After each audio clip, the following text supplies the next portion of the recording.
ঘরের জমি যদি পূর্ব দিকে নিচু থাকে বা ঢাল থাকে তে আপনার এই জমির দ্বারা ধন আসবে এবং জীবনে সাফল্য আসবে। আচ্ছা, আমাদের এখানে ঘরের এনার্জি ওরিয়েন্টেশন প্রোগ্রাম করা হয়। এই বিদ্যা আমার বাইরে থেকে আয়ত্ত করা। এখানে প্রধানত 5টি জিনিসের উপর জোর দেওয়া হয়। প্রথম হচ্ছে গিয়ে বাস্তু, ঘর বা ফ্ল্যাটের যাবতীয় বাস্তুদোষ বিচার করা হয়।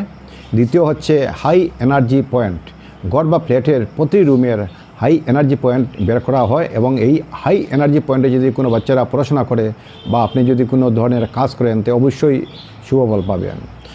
3 নম্বর হচ্ছে গিয়ে নবগ্রহ বিচার, প্রতিটি ঘরের প্রতি রুম কোন গ্রহের অবস্থানে আছেন তা বের করা হয়।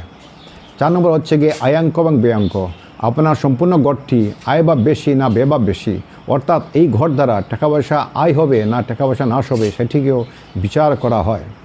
5 নম্বর হচ্ছে গিয়ে আকৃতিগত দোষ, ভূমিগত দোষ, অবস্থানগত দোষ এবং ঘরের নাক বিচার ইত্যাদি করা হয়।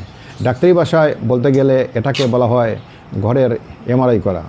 তো নমস্কার, হর হর মহাদেব, সকলে মঙ্গল।